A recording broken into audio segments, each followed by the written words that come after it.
Bonjour à tous, bienvenue à la Maison de l'Expatriation. C'est un plaisir de vous accueillir très nombreux en ligne aujourd'hui et également merci à tous ceux qui se sont déplacés en présentiel ici à Paris dans le 9e arrondissement pour assister à cette conférence sur la thématique qu'est-ce que l'Assemblée des Français de l'étranger. On a la chance aujourd'hui d'avoir avec nous Hélène de Gries, qui est la présidente de l'Assemblée des Français de l'étranger, qui est élue aux Pays-Bas, et Franck Barthélemy, qui est élu, lui, en Inde, conseiller à l'Assemblée des Français de l'étranger et membre du bureau de l'Assemblée des Français de l'étranger.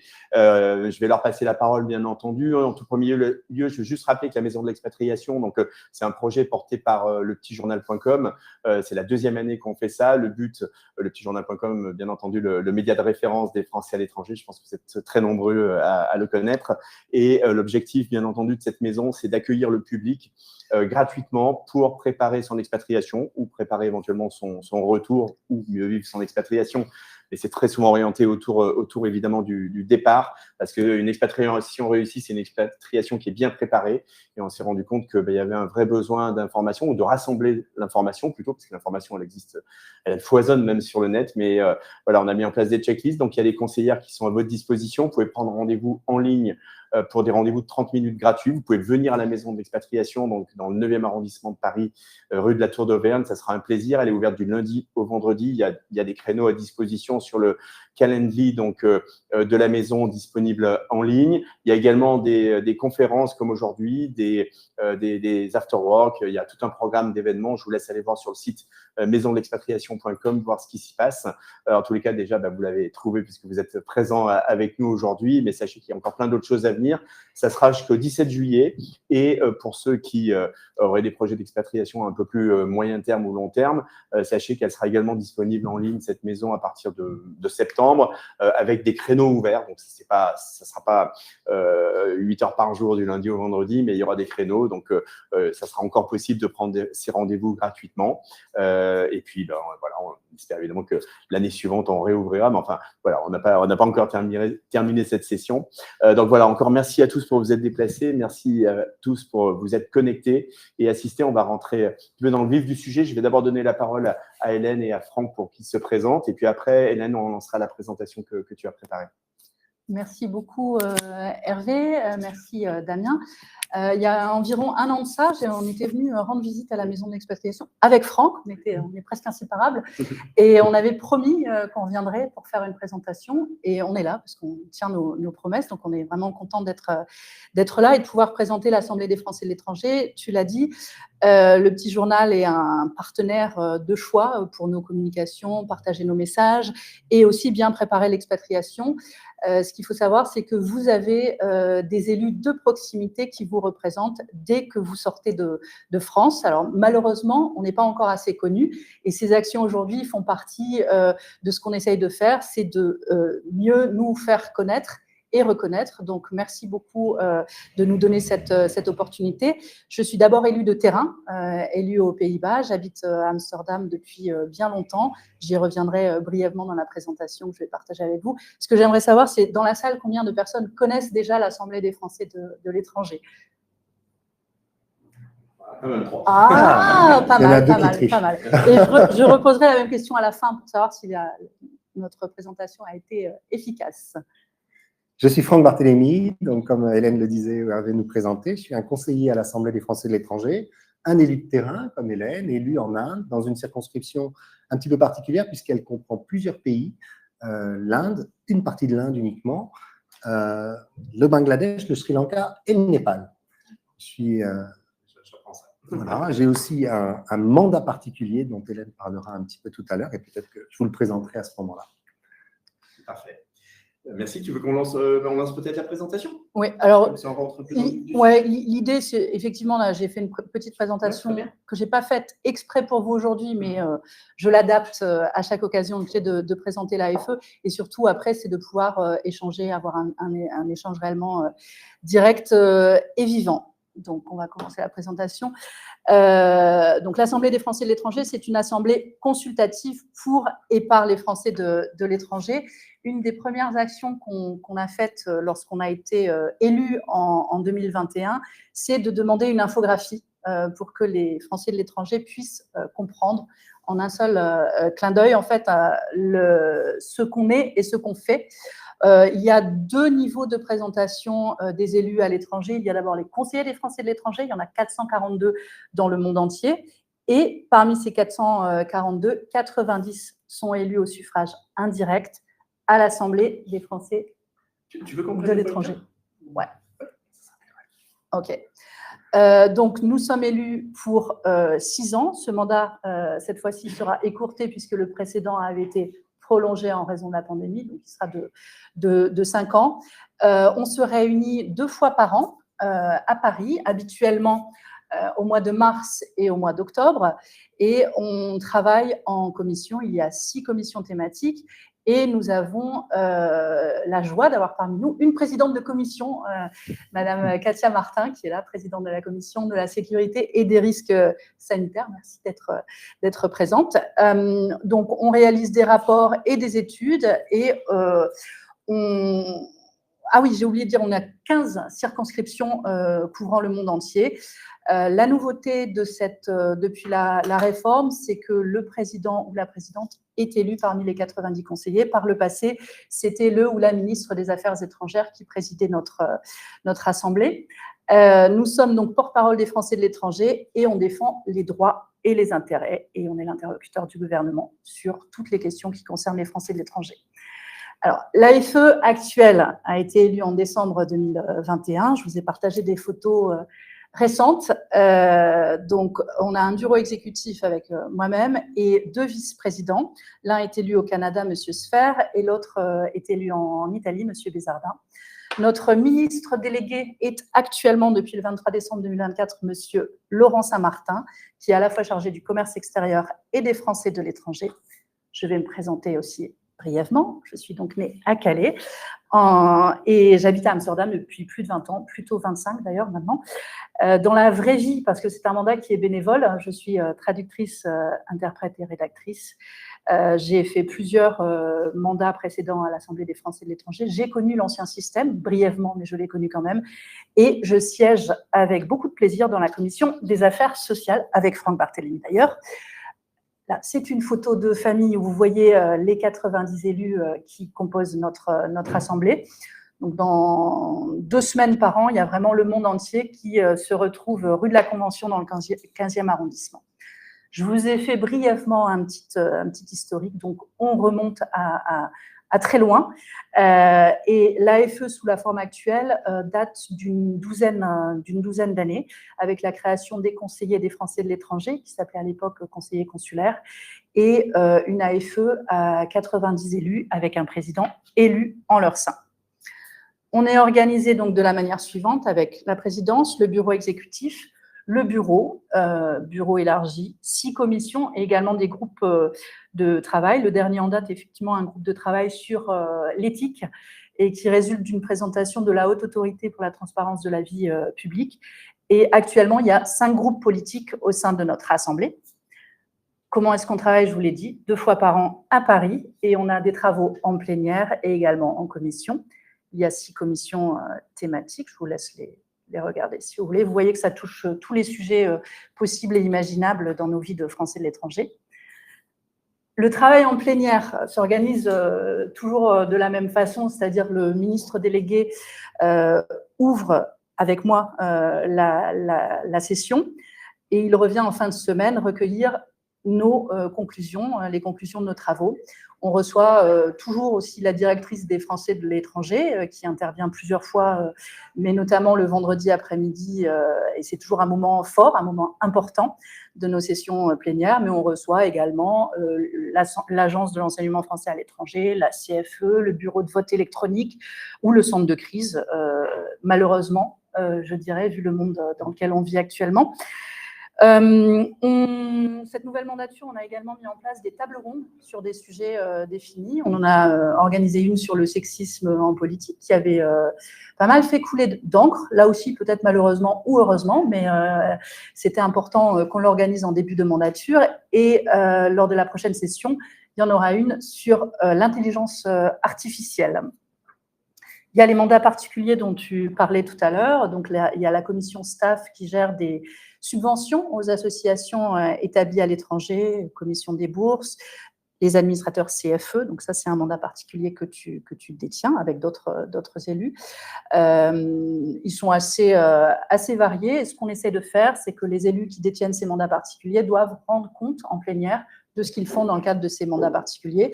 Lors de la prochaine session, on parlera notamment des élus qui siègent chez France Titres. Comment se déroule une semaine AFE? Donc, c'est comme au Festival de Cannes, hein, il y a le ON, donc le programme officiel, à la fois en plénière et en commission. Et il y a le OFF qui attire aussi beaucoup de personnes, avec le groupe d'études français de l'étranger au Sénat, mais aussi les trophées des Français de l'étranger, sans S à étranger. Et il y a des déjeuners et des dîners organisés par les parlementaires.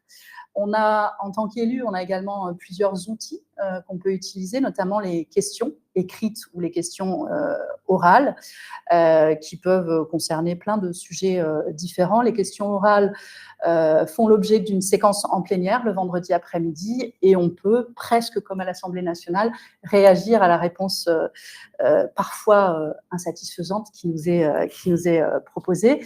Nos échanges font toujours l'objet d'un verbatim, qui est aussi assez intéressant. Alors, ça, c'est quelles avancées depuis 2021, selon moi. Donc, peut-être que les personnes dans la salle diront autre chose. On a essayé de mettre en place une communication plus dynamique. On a créé aussi une commission règlement de conflits qui a beaucoup à faire, d'ailleurs. On organise des tables rondes. Qu'est-ce qu'on a fait d'autre? On essaye d'associer beaucoup plus les conseillers des Français de l'étranger, en les conviant, en les consultant, en organisant des questionnaires aussi. On prend part à un comité, récemment, un comité d'évaluation sur le renouvellement à distance des passeports. Donc ça, c'est le bureau exécutif. On a pu partager nos avis, en fait, sur cette avancée. On a essayé aussi de créer des nouvelles synergies, notamment avec le CESE. On a organisé l'ouverture d'une session plénière en octobre 2021. On a rendu une visite de travail à la Cité internationale de la langue française. On a créé des synergies avec l'Association des maires de France. Et récemment, la dernière session, on s'est aussi rendu à Nantes, où là, finalement, c'est la vraie mairie des Français de l'étranger. On a pu visiter tous les services. Là, je parle aussi de l'identité numérique. Donc, ce matin, j'ai animé un webinaire autour de l'identité numérique sur les Français de l'étranger. La réforme dont je vous parlais, elle a des atouts. Donc, la proximité, le format conseil consulaire au sein des consulats. On coopère plus, on est obligé, en fait, de coopérer avec l'administration. Et le collège électoral des sénateurs des Français de l'étranger, puisqu'on est grands électeurs, a été élargi, ce qui est un atout selon moi, et on a maintenant une présidence qui est élue. Mais cette réforme comporte aussi des lacunes et des limites. On n'a pas de moyens particuliers à l'AFE. Quand on est conseiller à l'AFE, on doit soi-même avancer les frais, ce qui fait que pour certains, c'est peut-être pas possible facilement de se loger, notamment avec les prix des hôtels durant les Fashion Week, etc., qui rendent les choses quand même compliquées. Le statut des élus localement est souvent en fonction des diplomates en poste. Alors, j'ai oublié, par exemple, de ce qu'on a fait aussi. On a mis en place la charte des élus et de l'administration qui vise justement à fluidifier les relations qu'on peut avoir avec l'administration. Et la réforme n'a prévu aucune articulation entre l'Assemblée AFE qui siège à Paris et les conseillers des Français de l'étranger.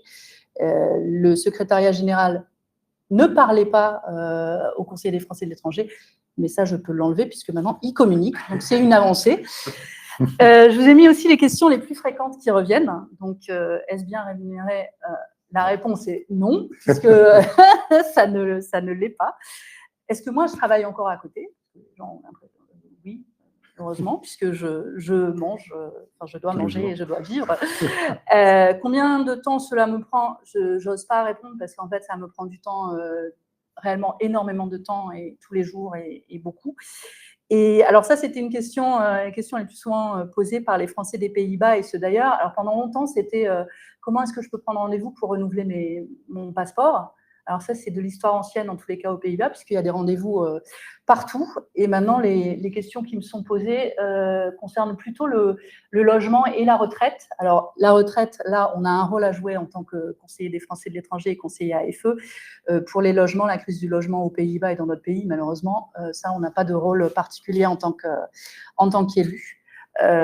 Pour l'Assemblée des Français de l'étranger, quel avenir? Alors moi, j'espère qu'elle va perdurer, parce que je pense que c'est un outil très important et indispensable et réactif aussi pour nos communautés établies dans le monde. Il y a plusieurs possibilités qui existent. En tous les cas, sur la forme, ce serait d'avoir plus d'élus et plus de moyens. Mais bon, ça, c'est un peu un vœu pieux.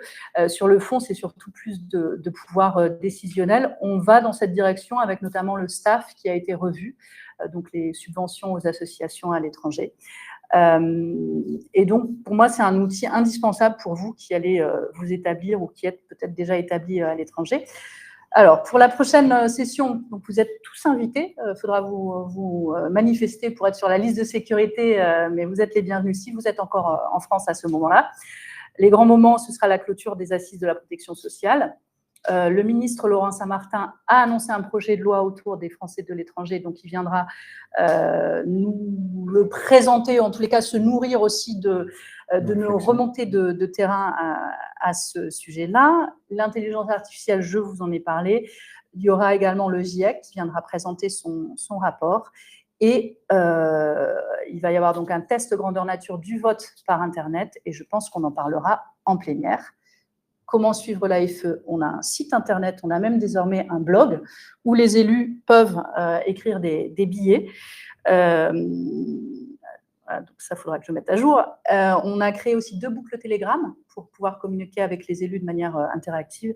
Et on a une chaîne YouTube sur laquelle on partage aussi nos webinaires. Et le prochain à être mis en ligne, c'est celui de ce matin, autour de l'identité numérique. Et là, c'est si vous voulez me contacter et me suivre, j'ai mis mes données de contact et j'ai enlevé mon compte X et je l'ai remplacé par mon compte Instagram. Je vous remercie. Et alors, on m'a posé une question. Pourquoi les drapeaux américains derrière moi? C'est parce que vous organisez la semaine américaine. Non, mais c'est… Voilà. Donc, et… On a pu mettre des drapeaux aux Pays-Bas. Oui, c'est ce que… Ouais, donc, là, on aurait dû venir lors de la semaine indo-néerlandaise, c'est ça. En tous les cas, merci beaucoup et à votre disposition pour toutes les questions que vous souhaitez. Un très grand merci, Hélène, pour cette présentation très, très claire. Avant de passer aux questions, moi j'ai quelques questions. On demandera également à la salle et en ligne, bien sûr. Franck, je te passe la parole pour que tu nous parles également de l'exercice de ton mandat. Oui, alors, comme Hélène le disait, moi j'appartiens à la commission des affaires sociales. Donc là, en ce moment, on est bien occupé avec les assises de la protection sociale qu'on a lancées à la dernière session de l'AFE. On a déjà fait plusieurs tables rondes. On est déjà très actif sur le site internet de l'AFE, dont Hélène vient de montrer les coordonnées. Le mandat est un mandat qui est à Paris. Donc, on se déplace régulièrement à Paris pour représenter nos circonscriptions. Je suis dans la plus grande circonscription Asie-Océanie qui a 9 représentants au sein de l'Assemblée des Français de l'étranger. Je crois que c'est une des plus grandes représentations. On essaie de garder le contact, comme le disait Hélène, avec les conseillers des Français de l'étranger, ce qui n'est pas obligatoirement facile, puisque il y a de la distance et puis il n'y a pas de lien officiel entre le mandat de conseiller des Français de l'étranger et celui de conseiller à l'AFE, bien que ce soit nos collègues conseillers des Français de l'étranger qui nous élisent. Donc, chacun doit gérer un petit peu son mandat comme il l'entend. Beaucoup essaient de rendre compte, de parler de leur mandat, de demander s'il y a des questions, des sujets à aborder dans nos commissions, en plénière, auprès du secrétariat général ou auprès de l'administration. Certains ne le font pas. Après, c'est un choix, j'allais dire, personnel. Très bien, parfait. Merci pour toutes ces précisions. Donc, du coup, j'ai bien compris. Vous savez que moi, je connais, mais bon, là, je pense à nos internautes, bien sûr, et au public présent. C'est une assemblée consultative, mais avec des élus au suffrage universel direct. C'est bien de quoi il s'agit. L'année prochaine, il y a de nouvelles élections. Est-ce que l'assemblée est renouvelée entièrement? Alors, Très bonne question. Par le passé, elle était renouvelée par moitié. Mais depuis la réforme, effectivement, elle est renouvelée en une fois, entièrement l'an prochain. D'accord. Et comment ça se passe? Un scrutin à un tour, à 2 tours? Il y a des listes? Alors, c'est à 2 niveaux, c'est-à-dire que les conseillers des Français de l'étranger sont élus au suffrage universel direct et logiquement, si tout se passe bien, s'il n'y a pas de pandémie, un mois après, en leur sein, ils élisent, donc suffrage indirect, Oui. les 90 élus qui siégeront à l'Assemblée des Français de l'étranger. Effectivement, il y a des listes.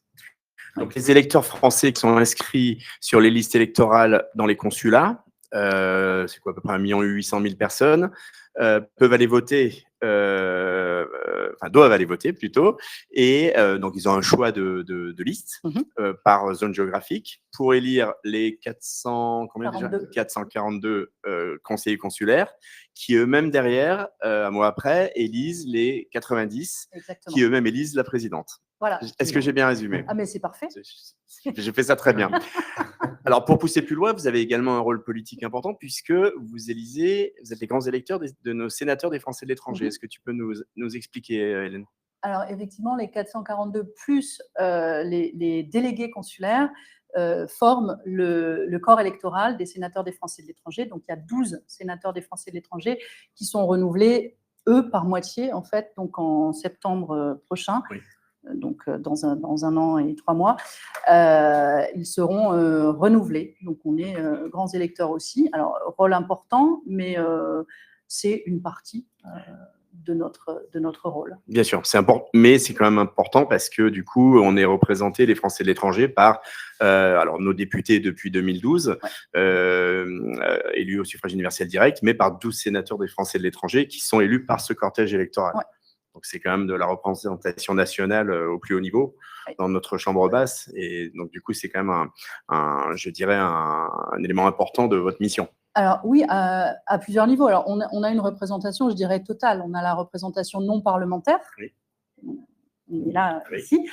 Et la représentation parlementaire. Et nous, notre rôle, c'est aussi de partager avec les parlementaires les priorités qui peuvent être traduites au Parlement, parce que nous, on peut pas faire ça. Et ce qu'on a essayé de faire durant cette mandature, c'est de renforcer les liens qu'on a à la fois avec les sénateurs, qui sont des liens finalement plutôt naturels, puisque comme on les élit, forcément, et par contre, ceux avec les députés étaient, alors, je dirais pas à créer, mais en tous les cas à renforcer. C'est ce qu'on a essayé de faire également, et on essaie toujours de partager les conclusions de nos travaux avec nos parlementaires. Oui, parce que du coup, oui, mais bien sûr. Ouais. Juste pour compléter, les sénateurs, qui sont, comme tu le disais, des parlementaires importants pour les Français de l'étranger, n'ont pas de circonscription. Oui. Leur circonscription, c'est le monde. Donc, il est assez intéressant pour nous qui sommes sur le terrain de pouvoir avoir des relations avec les 12 sénateurs. Alors qu'avec les députés, c'est un petit peu différent, puisque les députés ont des circonscriptions, même s'ils représentent toute la nation à l'Assemblée nationale, ils ont des rapports privilégiés avec les conseillers consulaires de leur circonscription. Et c'est important de le souligner parce que ce n'est pas tout à fait la même relation qu'en tant que conseiller à l'AFE ou conseiller français de l'étranger, on peut avoir avec les deux types de parlementaires.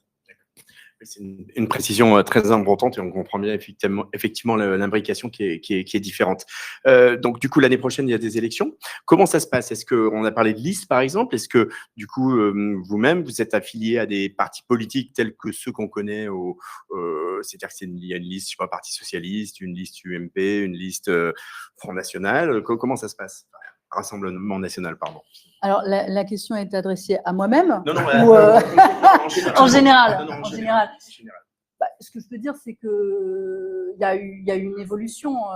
Moi, quand je me suis présentée en 2014, je pense que j'étais l'une des rares listes à se proclamer indépendante et que maintenant, c'est très à la mode d'être indépendant. Je pense qu'il y a des indépendants tendance LR, indépendants tendance tout le spectre finalement politique.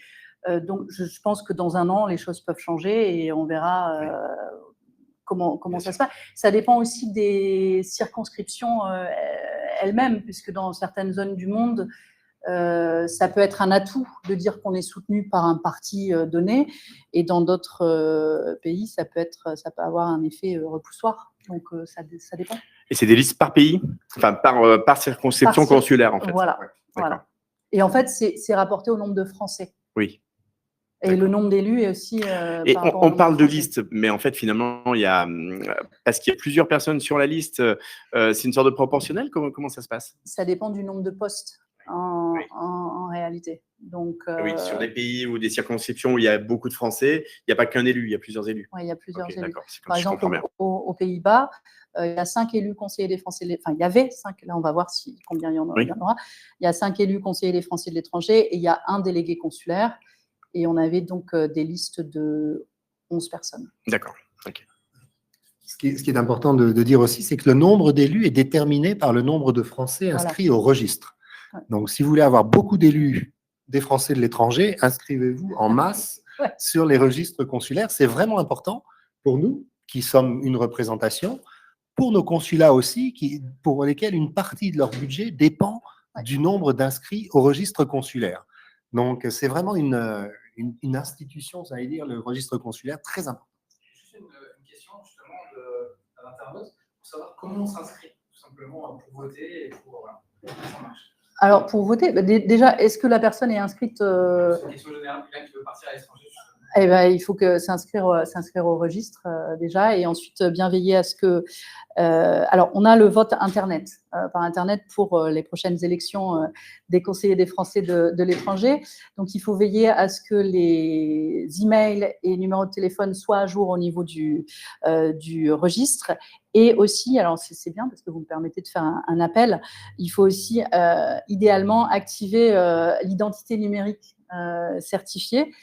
Parce que l'objectif, avant de partir, dans presque toutes les mairies, d'après ce qui nous a été dit ce matin, parce que ça va pouvoir vous permettre de voter plus facilement en ligne.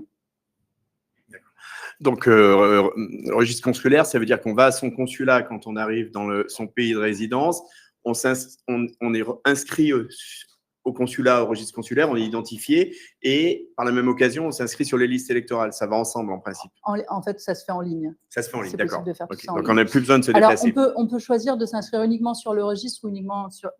Oui, on n'est pas obligé de s'inscrire sur les listes électorales. Parce que, oui, certaines personnes ont un attachement particulier à leur circonscription d'origine en France, pour X raisons. Et choisissent de rester uniquement inscrits en France tout en vivant à l'étranger. Oui, parce qu'on ne peut pas être inscrit sur les deux, en revanche. On ne peut plus être inscrit sur les deux. Donc, il faut choisir. Alors, moi, je vous encouragerais à vous inscrire pour voter à l'étranger. Comme ça, vous pouvez voter pour les conseillers des Français de l'étranger. Et dans ce cas-là, vous pouvez aussi voter pour les députés des Français de l'étranger. Et bien sûr, si référendum il y a, vous pourrez voter à l'étranger et présidentiel. Il n'y a pas une notion de résidence, quand même, de période de résidence. Alors, par contre, je ne pense pas que la question soit audible en ligne pour les gens qui sont en ligne. Oui. Alors, monsieur demande dans le public s'il y a une notion de résidence, c'est-à-dire que est-ce qu'il faut prouver sa résidence là où on habite à l'étranger? Oui. 6 mois, par exemple. Oui. Et une durée? Il n'y a pas de durée. Il faut prouver sa résidence dans le pays dans lequel vous vous inscrivez. Oui. Avec un bail, par exemple, de location, avec un contrat de travail. Tout ça est bien écrit généralement sur le site sur lequel on s'inscrit, service-public.fr. Ouais. Très bien. Est-ce qu'il y a des questions en ligne, Damien, ou d'autres questions dans la salle? Oui, une question, monsieur. Je vous passe le micro, parlez fort, je pense que ça suffira. Okay. Moi, je voudrais juste savoir combien y a-t-il de Français à l'étranger inscrits au registre et combien y en a-t-il selon les estimations? Alors, les chiffres exacts à ce jour-là, je préfère pas les donner, mais ce que tu disais, c'est 1,8. Alors, pour moi, c'est 1 800 000 inscrits et on estime à peu près 3 millions de Français à l'étranger. Ouais. Donc, ça inclut les binationaux, bien entendu, hein, puisqu'ils sont français. Et voilà. Bon, les 3 millions, c'est toujours un peu à la louche, au doigt mouillé, mais bon, a priori, des fois, on dit 2,5 millions, 3 millions. Ça dépend des rapports. Oui. Voilà. Enfin, en tous les cas, ce qui est sûr, c'est que le nombre d'inscrits a fortement augmenté. Oui. Parce que... Enfin, je ne parle pas à la place de nos élus, mais parce que notamment, avant, quand vous alliez refaire votre passeport au consulat, vous pouvez maintenant, on vous incite vraiment à vous inscrire, et je crois qu'à juste titre, parce que ça permet d'être identifié. Pareil pour les listes électorales, c'est pas une obligation, parce que c'est pas une obligation dans les deux cas, c'est pour ça qu'il y a un delta, mais il y a quand même beaucoup d'avantages à le faire, et je pense que vous le recommandez également. Ah bah, oui, vas-y, Et Franck. particulièrement aujourd'hui, on vit des crises un petit peu dans le monde entier et c'est l'inscription au registre consulaire qui fait qu'on peut être suivi par les autorités consulaires, identifié, si jamais, par malheur, on a besoin d'être rapatrié, par exemple, ou on a besoin de recevoir des informations après un tremblement de terre. Il se passe beaucoup de choses en ce moment dans le monde. Ouais, donc ça doit être le réflexe, dès que vous vous installez à l'étranger, de s'inscrire. En fait, aussi pour les raisons de crise, mais pour les raisons de suivi voilà, administratif. Vous avez parlé tout à l'heure peut-être dans la prochaine session de travaux sur la protection sociale. Est-ce que vous pouvez nous indiquer un peu quelle est la thématique qui va être abordée? Est-ce qu'il va y avoir des avancées pour la retraite, des choses comme ça? Alors, on espère qu'il y aura des avancées. Comme on l'a tous dit, l'Assemblée est que consultative, donc nous ne sommes pas des législateurs, malheureusement, on ne peut pas faire la loi. Mais par contre, on peut proposer plusieurs idées, plusieurs pistes de réflexion. Les 3 thèmes des assises de la protection sociale, c'est les aides sociales, donc tout ce qui peut concerner la vie d'un Français de l'étranger un peu précaire, j'allais dire. Il y a un certain nombre d'aides sociales qui sont disponibles dans les consulats. Donc, c'est le premier chapitre des assises de la protection sociale. Le deuxième, c'est la Caisse des Français de l'étranger, dont je suis administrateur. Donc, on sait que dans la protection sociale, une grande partie qui préoccupe les Français de l'étranger, c'est la santé. Quand on est à l'étranger, comment on se fait soigner, comment on se fait rembourser. En gros, un petit peu ce dont on a discuté dans nos tables rondes. Et la 3e table ronde qui va avoir lieu dans pas très longtemps, le 4 juillet, sera consacrée aux bourses scolaires. Donc, les 3 chapitres qui sont abordés par ces assises de la protection sociale, ce sont ces 3 piliers, en fait, qui nous concernent tous quand on vit à l'étranger et surtout qui concernent notre ministère de tutelle, puisque nous sommes consultatifs, on donne des conseils, parfois écoutés, parfois pas écoutés, au ministère des Affaires étrangères, qui est le ministère dont dépend l'Assemblée des Français de l'étranger, même si aujourd'hui, c'est Hélène qui la préside et qu'auparavant, c'était automatiquement le ministre des Affaires étrangères. Donc, les assises de la protection sociale, en tout cas les recommandations, vont être remises à notre ministre le 10 octobre à l'Assemblée nationale lors d'une session de clôture et le 18, si je compte bien, le 15, je compte mal, les conclusions seront présentées à nos élus des Français de l'étranger lors de la 43e session de l'Assemblée des Français de l'étranger. Et vous parliez des retraites en particulier. Moi, j'ai une autre casquette, c'est je travaille pour l'organisme de sécurité sociale néerlandais. Et en cette qualité, je fais beaucoup le lien entre la CARSAT, les organismes français et les organismes… Et il y a un gros sujet de non-recours aux droits. Il y a beaucoup de personnes qui, en fait, ont vécu, travaillé en France pendant un moment, puis ensuite vivent une autre vie à l'étranger et ne savent même pas qu'elles ont des droits, en fait. Et ça, c'est un gros sujet. Je pense qu'on en parlera justement. En tous les cas, nous, on a un conseil consulaire aux Pays-Bas qui va être organisé. Et ça, c'est un sujet que moi, je vais faire remonter. Et si vous venez assister à la 43e session de notre Assemblée, vous aurez des représentants de la CNAV, par exemple, pour venir parler de votre cas personnel si besoin, de la CFE, parfois des impôts en fonction des demandes. Donc, l'Assemblée aussi joue ce rôle de lien, de pont entre les Français de l'étranger, ceux qui sont déjà partis en visite à Paris ou ceux qui vont partir et qui voudraient avoir des renseignements avant de partir. Et c'est vraiment clé quand on prépare une expatriation, Hervé le rappelait, c'est la préparation qui est vraiment, j'allais dire, la clé du succès d'une bonne expatriation.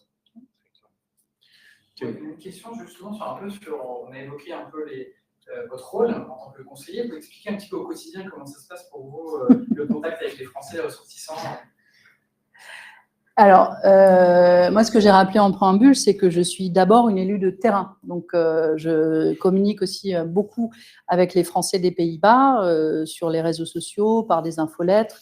J'organise des permanences où les gens peuvent prendre rendez-vous avec moi et me poser toutes les questions qu'ils souhaitent. Donc, le quotidien est rythmé finalement par toutes ces actions. Il y a un épisode qui m'a beaucoup marqué et qui vous a aussi marqué, c'est la pandémie.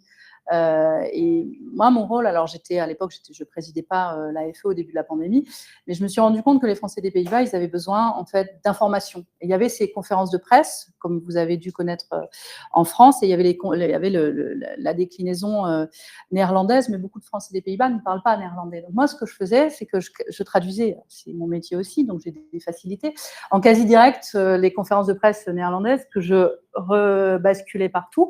C'est pas un rôle qui est prévu dans les textes en réalité, mais c'est là où j'ai prouvé entre guillemets mon utilité d'avoir toutes ces informations. Et ça générait encore plus de questions sur les mesures, etc., les déplacements. Et donc, il faut être réactif, sentir ce qui se passe. Récemment, il y avait, en même temps que les élections européennes, il y avait également un référendum qui n'avait lieu qu'à Amsterdam. Et c'était une information qui était passée sous les radars.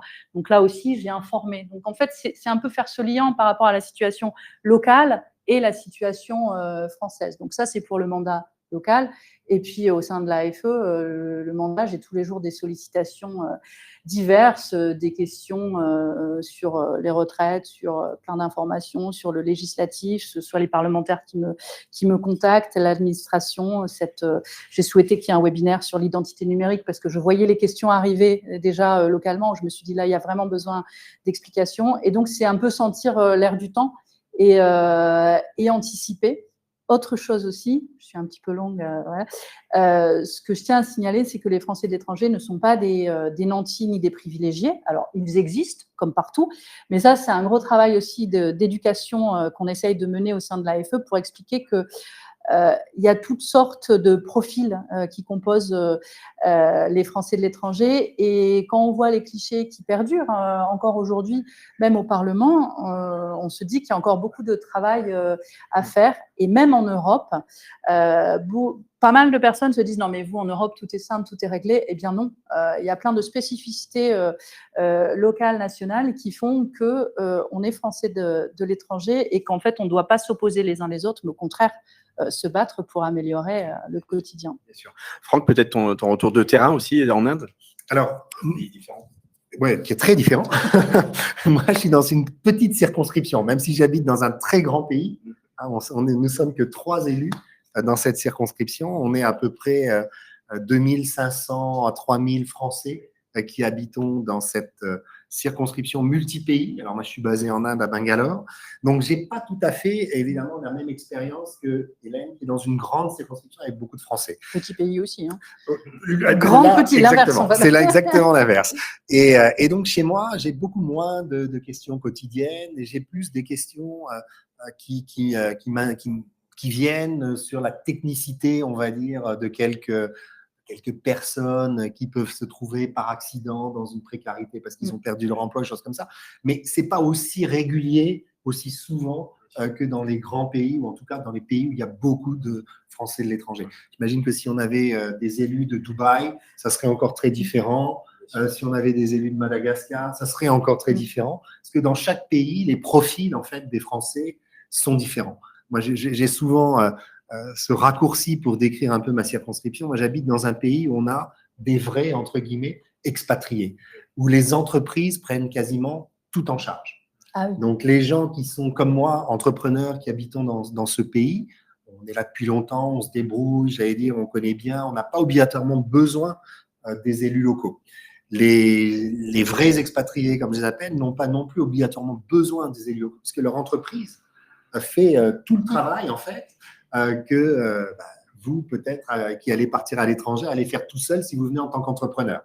Donc, les gens qui nous approchent sont plutôt des gens qui viennent un peu, qui sont un peu les nouveaux sédentaires, comme dit Christian Lequen dans son bouquin Le diplomate et les Français de l'étranger. Donc, c'est ces nouveaux profils, voilà, c'est la part qui progresse, c'est ces nouveaux profils qu'on rencontre à l'étranger, des gens qui ont décidé de ne pas travailler en France, mais d'aller travailler à l'étranger, soit parce qu'ils ne trouvent pas de travail, soit parce qu'ils ont envie de découvrir une autre partie du monde. Mais ces nouveaux sédentaires, c'est ceux-là qui, chez moi, par exemple, vont plus m'interroger. C'est ceux qu'on retrouve beaucoup à la maison de l'expatriation, effectivement, et à qui on rend service. Parce que c'est vrai que les expatriés, dans le cadre de grands groupes, ont des services de mobilité internationale qui prennent en charge oui, quasiment tout. Alors, il y a toujours des questions, mais en tous les cas, et on en voit parfois quelques-uns ici, mais effectivement, d'abord, ils sont de moins en moins nombreux. Il y a de plus en plus de contrats locaux. Il y a de plus en plus de gens qui tentent leur chance par eux-mêmes. Et là, pour le coup, la notion de préparation, la notion de savoir d'être bien informé, que ce qu'on essaye de faire ici, ce que vous faites évidemment en premier, mais ce qu'on essaie de faire ici à la Maison de l'Expatriation, c'est important. J'allais justement vous poser une question. Oui, pardon. Excusez-moi, je ne savais pas vu. Très bien, parce que juste la question qui coordonne avec vous. Est-ce qu'il y a justement des réflexions sur la nouvelle mobilité post-Covid, avec télétravail, avec les aspects sociaux, fiscaux? Parce qu'aujourd'hui, les gamins, ils vont travailler à Tenerife, ils vont travailler… voilà, les nomades. Et est-ce qu'il y a ces réflexions-là? J'ai l'impression que ce n'est pas du tout pris en compte encore. Alors, ça commence, en fait. Il y a chaque année le rapport, un rapport qui est publié par rapport aux chiffres, par rapport aux nouvelles. Mais moi, je trouve que ça ne va pas assez vite parce que là, il y a toute une génération qui arrive et qui va avoir totalement d'autres réflexes. Et on aura certainement du retard. Donc, nous, c'est notre rôle aussi de dire attention, il y a toute une génération qui a d'autres réflexes. Et par rapport à la fiscalité, il y a des conventions qui sont renégociées, etc., avec les aspects que vous nommiez. Par rapport aux retraites, il y a un gros travail à faire aussi parce que plus personne, je pense, aura une carrière linéaire et simple. Et ça, c'est déjà le cas maintenant. Les personnes qui partent maintenant en retraite ont très souvent des carrières internationales. Donc, je pense que c'est quelque chose sur lequel on doit encore plus appuyer, nous, en tant qu'Assemblée, parce que ça va vite. Le post-Covid va très vite. Oui, ça va vite. Et l'exemple des retraites est un bon exemple. Au sein de notre commission, par exemple, il ne se passe pas une session de l'Assemblée des Français de l'étranger sans qu'on parle de ces retraites qu'on appelle, je crois, fracturées. De ces carrières, par exemple, fracturées. Et donc, qui posent d'énormes problèmes quand on arrive à l'âge de la retraite. Il faut recontinuer sa carrière, il faut demander à des organismes locaux des relevés de carrière, et c'est assez compliqué. Donc, il y a des réflexions. Nous, on fait des suggestions. Alors, on n'est que consultatif pour le moment, mais en tout cas, on fait pas mal de recommandations à nos députés pour qu'ils essaient de changer justement ces réglementations, ces lois parfois. Je peux donner aussi, par exemple, l'exemple de la députée de la 11e circonscription, qui est la mienne, Anne Jeuneté, qui a beaucoup travaillé sur un statut de Français nomades. Pendant le Covid, on s'est aperçu qu'il y a beaucoup de gens qui, plutôt que de rester, par exemple, chez moi en Inde, sont partis en Grèce où c'était plus agréable. Mais du coup, leur statut d'expatrié a changé, en fait. Ils cotisaient plus pendant qu'ils étaient en Grèce, par exemple, à la retraite indienne. Donc, est-ce qu'il fallait cotiser à la retraite grecque ou alors cotiser à la retraite française par l'intermédiaire, par exemple, de la CFE? Donc, il y a pas mal de réflexions. Il n'y a pas encore de loi, mais il y a vraiment beaucoup de réflexions de la part de nos députés qui nous connaissent bien et qu'on influence aussi. C'est aussi notre rôle d'essayer de les interpeller et de leur dire il y a des modifications sur le terrain, il faut en tenir compte, il faut peut-être changer la loi. On a par exemple aussi réfléchi beaucoup à l'Assemblée des Français de l'étranger avec notre ministre précédent sur le concept d'une résidence de repli, une résidence fiscale de repli. Quand on est Français de l'étranger, on a parfois, pas tout le temps, mais parfois gardé un pied-à-terre en France avant de partir à l'étranger, et ce pied-à-terre est considéré comme une résidence secondaire.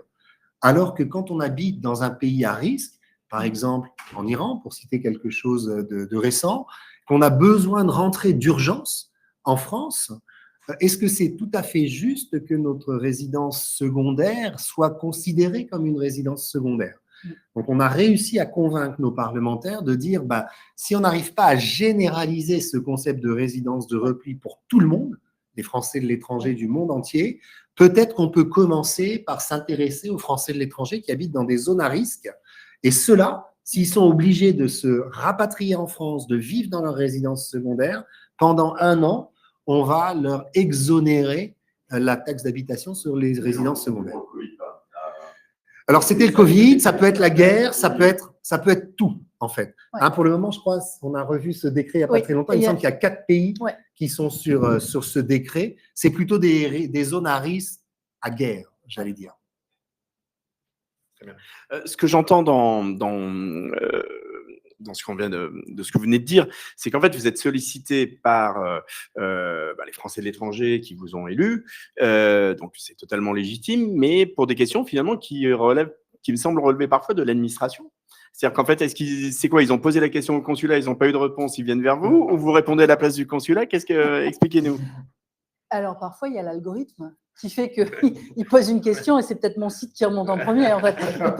Non, mais il peut y avoir ça. Les numéros de téléphone. Et il y a les numéros de téléphone aussi. Ce qui se passe aussi, c'est que, comme j'ai dit, j'envoie des infolettres. Donc, les personnes ont une sorte de proximité, ce qui est plutôt positif. Et aussi, ce qui se passe, c'est que les sites, alors c'est en train de changer, mais les sites des postes consulaires ne sont pas toujours écrits dans une langue qui est compréhensible. Et on sert parfois de traducteurs, en fait, décodeurs, traducteurs. Voilà. Alors après, ils sont en train de réécrire effectivement les sites. Et je me souviens, durant la pandémie, en fait, les textes étaient très, très clairs, mais les personnes nous contactaient pour dire est-ce que c'est bien, est-ce que je comprends bien ce qui est dit? Donc, on a ce rôle de décodeur, effectivement. Et c'est vrai que parfois, les personnes préfèrent s'adresser à un visage qu'ils connaissent que peut-être à une administration. Mais attention, moi, je précise toujours, parce que, par exemple, on nous pose des questions concernant l'état civil, etc. Moi, je redirige et je dis, demandez, contactez le consulat pour avoir des informations fiables et vérifiées, parce qu'on n'a pas ce rôle-là. Oui, donc, on met en contact, on donne les bons liens. Voilà. Du coup, quelle est votre relation avec l'administration, justement, que ce soit dans les postes ou que ce soit ici avec la direction des Français à l'étranger? Alors là, c'est une question, moi, particulièrement. Non, oui, ou en tant que présidente, mais voilà. Alors, plus au global, mais aussi en tant que présidente, à la limite. Alors, on va dire, localement, en fait, notre rôle de conseiller des Français de l'étranger, on doit travailler main dans la main avec l'administration, avec notre consulat, parce qu'en fait, on est consultatif et qu'on fait la passerelle, finalement, entre la communauté et l'ambassade et le consulat. Donc, on doit avoir de bonnes relations au service des Français de l'étranger. Moi, je veille toujours à avoir de bonnes relations, que ce soit avec consulat et ambassade, et également avec la DFAE. J'ai de très bonnes relations, quasi quotidiennes. Donc, ça se passe très bien. En fait, je crois que la clé du succès, et Hélène en est un exemple parmi quelques autres, j'allais dire parmi tous les autres, mais non, c'est les relations qu'on peut avoir et le réseau qu'on a pu construire au cours de son mandat. Hein, donc, que ce soit pour résoudre des problèmes de retraite, des problèmes de fiscalité, des problèmes consulaires, on a généralement, quand on est élu, un réseau auquel tous les Français n'ont pas accès. Et donc, c'est ça qui fait un petit peu notre force d'élus locaux. Hein, quand Hélène dit on est des élus de terrain, ouais, on est sur le terrain. Et surtout, parfois, on arrive à avoir un meilleur réseau même que nos consuls qui ne sont pas obligatoirement au courant de tous les problèmes qu'on a quand on vit dans le pays depuis 20 ans, ce qui est tout à fait normal, parce qu'ils sont en poste 3, 4 ans. Nous, on y est parfois depuis 20 ans, 30 ans. Moi, j'ai des expatriés chez moi qui sont en place depuis 40 ans. Donc, obligatoirement, ils ont bâti un réseau qui est assez extraordinaire. Et dont on peut se servir quand on sait qu'il existe, en fait. Et quand on dit qu'on est des liens, des ponts, c'est vraiment ça qu'on met à disposition, tant à l'AFE qu'en tant que CFDE, auprès de nos concitoyens. Un beau réseau de bonnes relations, ça, normalement, ça fait aussi partie des boîtes, des petites boîtes à tickets quand on est conseiller consulaire. On s'aperçoit que si on n'a pas de bonnes relations, généralement, avec son consulat, il n'y a rien qui avance et puis c'est impossible de faire avancer les choses. Hein, donc, c'est beaucoup mieux de bien s'entendre, d'être respectueux, parfois d'être poli, hein, il faut le rappeler. C'est aussi quelque chose d'assez important. Et puis, après tout, on est là tous pour s'aider et parfois s'entraider. Hein. Parfois, c'est l'élu qui va aider le consul parce qu'il n'arrive pas à avoir la réponse auprès de son autorité naturelle. Donc, il y a vraiment ce travail main dans la main qui est fait entre, je pense, les élus du terrain, les postes consulaires et l'administration centrale. Et ça forme en fait un triangle au milieu duquel on doit être si on veut vraiment être au service de tous nos compatriotes à l'étranger. Parfois, il y a même la presse dans ce triangle. Essentiel. Une question dans le public, je crois.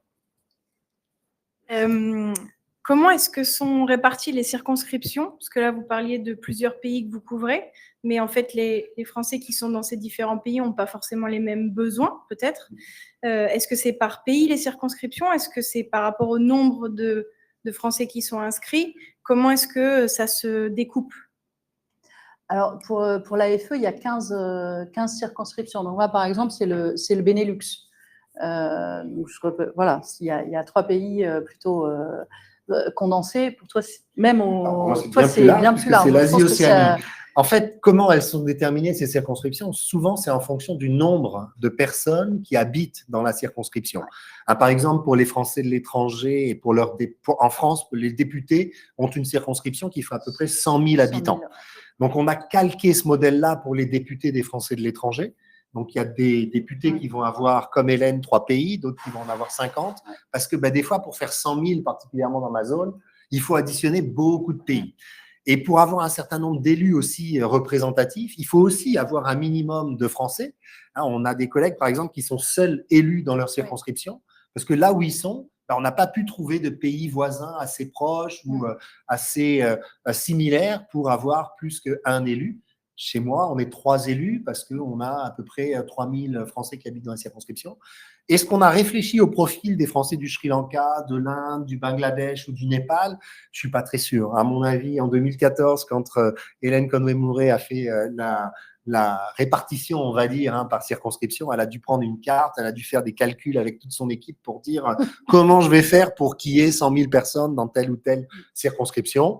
On n'a pas changé les circonscriptions depuis, peut-être qu'il faudrait qu'on le change, mais en tout cas, voilà, c'est essentiellement le nombre de Français de l'étranger inscrits au registre consulaire qui va déterminer le découpage, en fait, par circonscription, d'abord consulaire, après les circonscriptions législatives et après l'AFE. Parce qu'il l'AFE. y en a 15 AFE et il y en a 11 législatives. C'est un peu compliqué. Vous avez une question en ligne? Oui, j'ai une question. En fait, vous avez évoqué le rôle des conseillers des Français de l'étranger. Et les futures élections l'année prochaine, comment faire pour se présenter? Comment ça fonctionne pour devenir conseiller des Français de l'étranger? Il faut faire acte de candidature et créer une dynamique et ensuite se soumettre au suffrage universel. L'acte de candidature se dépose au consulat? Oui. C'est assez bien rodé, en fait. La DFAE, qui est chargée de cette élection, a un service élection qui envoie à toutes les personnes qui peuvent être intéressées, je ne sais plus comment ils appellent ça, mais… Non. Tu parles du memento. En réalité, cette personne, je lui conseillerais de chercher le memento de l'élection de 2021 et de voir les conditions à remplir pour faire acte de candidature. Et alors, question complémentaire, est-ce qu'on constate une évolution dans le type de conseiller qui représente aujourd'hui les Français de l'étranger? Alors, je dirais, ce qui est compliqué, c'est qu'il n'y a pas réellement de statistiques. Pourtant, on pourrait les avoir. Ce que moi, j'ai remarqué, c'est qu'il y avait eu, en tous les cas, à l'AFE, il y a eu un rajeunissement, bienvenu d'ailleurs, de l'Assemblée des Français de l'étranger. Je suis d'accord. Il y a eu un changement de profil aussi. Alors, pendant longtemps, d'ailleurs, il en parle, monsieur Dequesne, hein, c'est ça, Lequesne, dans son livre. Pendant longtemps, les élus étaient des notables, aussi peut-être encore maintenant dans certaines zones. Maintenant, on a un rajeunissement et des profils, je dirais, plus dynamiques. Ce qu'on a remarqué aussi, c'est beaucoup de démissions au cours de ce mandat, puisque ça avait rajeuni et qu'il y avait beaucoup, par exemple, plus de jeunes parents actifs professionnellement, ils se sont rendus compte qu'ils avaient du mal à combiner mandat, vie professionnelle, vie privée. Il faut savoir aussi que sur pas mal de postes, les réunions ont lieu en journée. Donc moi, c'est aussi un appel que je fais à chaque fois au poste, c'est d'avoir cet échange avec les élus pour leur permettre justement de bien exercer leur mandat, de faire le plus possible les réunions à des horaires qui permettent la participation du plus grand nombre, sans pénaliser celles et ceux qui travaillent, qui ont une vie de famille. Mais c'est vrai qu'il y a quand même eu des signaux. Alors j'ai vu que pour les maires de France, c'était pareil. Il y a eu beaucoup de démissions, donc c'est peut-être aussi un signal plus plus sérieux à prendre en considération. Mais durant cette mandature, il y a eu beaucoup de démissions. On a eu aussi des élections partielles, puisqu'en fait, les listes avaient été épuisées sur certaines circonscriptions. Donc oui, il y a un changement bienvenu. Est-ce qu'il y a une féminisation aussi, peut-être? Alors oui, il y a une féminisation, mais à l'AFE, c'est encore une majorité d'hommes qui s'explique par le scrutin indirect. Parce qu'en fait, pour les élections AFE, il faut également qu'il y ait la parité et que très souvent, les têtes de liste sont des hommes. Et ce qui fait, voilà. Donc ça, j'espère aussi que ce sera un changement qui sera effectué, où il y aura plus de femmes têtes de liste AFE. Je pense que le comment, c'est important, comme Hélène le dit, de se référer au memento. Hein, on le trouve assez facilement en ligne. Le pourquoi, peut-être aussi, c'est des questions à se poser. Et je pense qu'il faut vraiment avoir envie d'aider les autres avant de devenir conseiller des Français de l'étranger. C'est une aventure, une belle aventure. Mais si on n'en a pas envie, à mon avis, il ne faut pas s'y lancer. Parce que du coup, on a beaucoup de nos collègues qui ne sont pas très actifs sur le terrain, qui ne sont pas connus de la part de nos compatriotes. Et je crois que ça n'aide pas les communautés. Hein, d'abord, ça n'aide pas la communauté locale à savoir qu'elle a des élus. Et ça, c'est vraiment dommage parce que, comme on le dit depuis le début, on est vraiment des relais. Des relais de la communauté, des besoins de la communauté. Et c'est important d'avoir des élus qu'on arrive à reconnaître, qu'on arrive à contacter en disant il faut faire changer le statut de l'entrepreneur, il faut avoir un entrepreneur nomade, il faut changer la fiscalité, il faut faire attention au comité de sécurité. C'est vraiment important. On a dans nos mains, même si on n'est pas des décideurs, des rôles d'influenceurs, des rôles de lanceurs d'alerte parfois, qui sont vraiment, vraiment importants. Et je crois que si on n'a pas envie de jouer ce rôle, il ne faut pas s'embarquer dans cette aventure parce qu'aujourd'hui, les conseillers des Français de l'étranger, je ne sais pas s'ils l'ont déjà été, mais aujourd'hui, on n'est pas seulement des élus pour participer à des cocktails. On pense ça, mais sincèrement, on ne fait pas beaucoup de cocktails dans l'année quand on est Français de l'étranger, et encore moins quand on est conseiller des Français de l'étranger. Il y avait une chose aussi, Hervé, tu as évoqué un petit peu, le rôle aussi, enfin, en tous les cas, moi, je le considère comme ça, c'est de valoriser la communauté. Par exemple, moi, j'aime bien partager des profils intéressants, des profils émergents aux Pays-Bas et ailleurs, et de faire des portraits, donc ce que je fais parfois dans mes lettres d'info, et de dire, bon, alors ça peut être un boulanger ou une personne qui est dans la tech, en fait. Par exemple, vous faites ça aussi, et j'ai eu le plaisir de rencontrer Julien Valenqueux, et depuis, on ne se quitte plus, donc c'est super, mais c'est vrai que c'est aussi notre rôle de porter à la connaissance des postes diplomatiques certains profils qu'ils ne connaîtraient pas forcément. Ouais, très bien. J'ai une dernière question, et après on pourra fermer la partie live. Sur l'avenir de l'AFE, parce que vous l'avez évoqué, comment vous voyez justement l'avenir de l'AFE? J'avais la même question, justement, tu vois, parce qu'on a vu que les cocktails, c'était fini, donc du coup, oui, c'est une très bonne question. Alors non, parce que parfois, on entend, ça ne sert à rien, est-ce qu'elle est menacée, ou est-ce qu'au contraire, vous êtes de plus en plus écoutés, et maintenant, elle est bien installée, elle va prendre plus de poids? Alors, moi, je me souviens dans mon discours de campagne à la présidence de l'AFE, j'avais dit cette phrase, c'est je m'opposerai fermement à tout projet de suppression de l'AFE.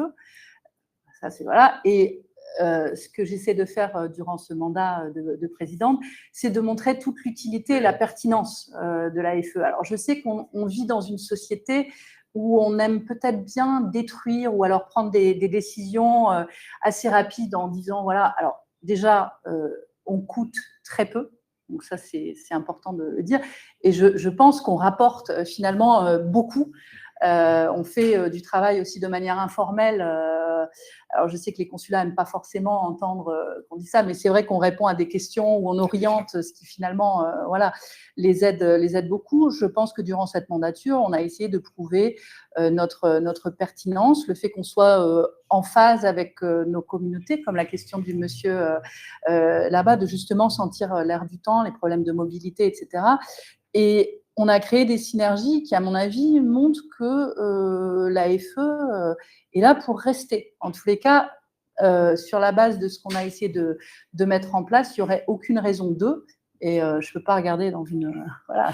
Bon, en tous les cas, je pense que merci à tous les deux. Cette conférence, webinaire en ligne, a permis je pense, d'être très éclairant sur justement tout votre rôle, vos actions au quotidien, le fait que vous soyez des élus de terrain, ce que faisait l'Assemblée des Français de l'étranger.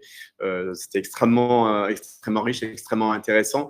On doit clôturer en ligne, c'est ça, Damien, parce que c'est l'heure. Oui, d'accord. Vous voulez peut-être dire juste un petit mot de conclusion chacun, et puis après on clôturera, et après on pourra poursuivre avec les gens du public, bien entendu. Alors moi, je vais redire la même chose que j'ai dit ce matin lors du webinaire sur l'identité numérique. Si certains d'entre vous sont déjà établis à l'étranger, portez-vous bénévole, en fait, volontaire pour le test grandeur nature, donc auprès de vos consulats avant, je pense que c'est la première semaine de juillet, parce qu'on a pour objectif d'avoir 15 000 testeurs de cette nouvelle solution de vote. C'est essentiel à notre représentation et ça va servir à tester la solution de vote pour les prochaines élections des conseillers des Français de l'étranger. Donc, c'est un appel à vous et aussi une motivation pour vous installer à l'étranger. On ne peut qu'apprendre de tout ça. Le test peut se faire dans le monde entier ? Oui, okay. Justement, c'est pour voter en ligne, avec idéalement l'identité… qui avaient été choisis pour non, le test. tous les pays, justement. Tous les volontaires sont les bienvenus. Ouais. Le mot de la fin, j'espère qu'on vous a parlé de la FE d'une façon dynamique et motivante et qu'on va avoir un pic d'un seul coup de visites sur notre site internet pour en savoir encore plus. Et le 13 octobre, hein, bien sûr, vous êtes tous bienvenus, donc il faut vous inscrire avant sur la liste de sécurité. On rappelle que sur le site de l'AFE, on peut avoir les travaux, les verbatim, l'ensemble des résolutions, exactement. des recommandations. Très bien. Un très grand merci à tous les deux. C'était un plaisir. Merci à tous les internautes les nombreux internautes qui étaient en ligne avec nous aujourd'hui. Bonne journée, bonne soirée selon où vous êtes. Et puis, on va continuer ici à la Maison de l'Expatriation. Merci beaucoup. Merci à vous.